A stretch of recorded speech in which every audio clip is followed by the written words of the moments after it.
Buongiorno bellissimi, bentornati. Oggi ho deciso di farvi vedere come edito i miei video.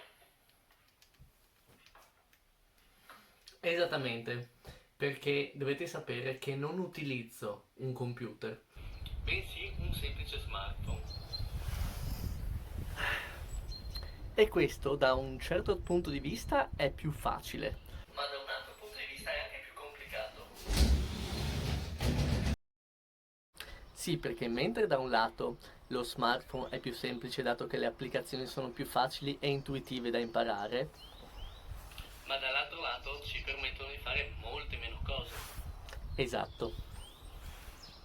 Quindi tutti gli effetti speciali li dobbiamo fare in fase di registrazione. Ma non vi preoccupate, oggi vi faccio vedere qualcosa di semplice.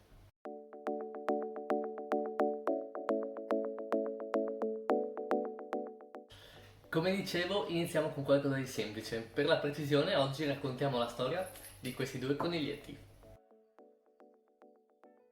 Innanzitutto creiamo una sequenza di immagini, quindi immaginiamo il nostro video quando sarà terminato.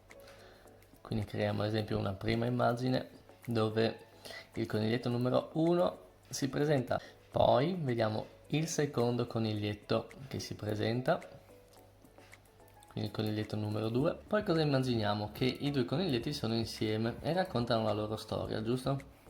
Immaginiamo che vogliamo vedere magari una scena di quando erano giovani e si sono conosciuti, quindi dovremmo registrare la scena dei due coniglietti, magari con non so, all'esterno in un prato. Possiamo vedere il matrimonio dei due coniglietti, quindi eh, dovremmo pensare qualcosa di simpatico per il matrimonio. E poi torniamo alla scena iniziale dove sono loro due che raccontano, quindi a questa scena qui. E per finire possiamo mettere una fotografia come finale, una fotografia con una scritta magari. Bene, abbiamo la nostra sequenza, adesso dobbiamo andare a registrare.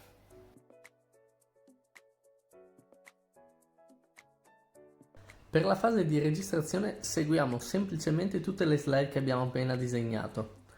Ovviamente il coniglietto non si può presentare perché non lo pago abbastanza, quindi dovremo inserire la voce in fase di editing. Ok, dobbiamo differenziarli se no non si capisce un tubo. Perfetto.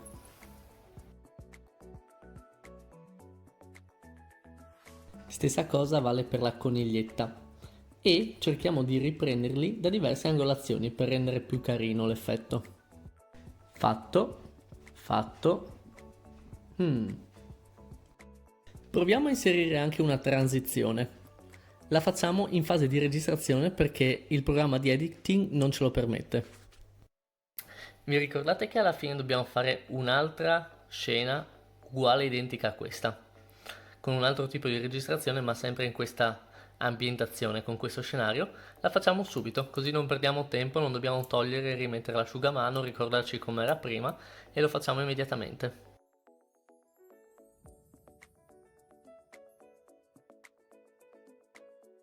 Bene, adesso ci mancano solo la scena del prato e del matrimonio e la foto finale. Per farle ho preso del riso e della carta igienica, poi vi spiego perché. Per chi non lo sapesse, le transizioni sono quegli effetti, chiamiamoli effetti speciali, che si vedono, si notano nello spostamento tra una clip e l'altra, che rendono questo movimento più morbido, diciamo. Di solito i programmi di editing per computer permettono di creare le transizioni all'interno del programma stesso, ma l'applicazione che vi farò vedere nel prossimo video non lo permette, quindi le creiamo così.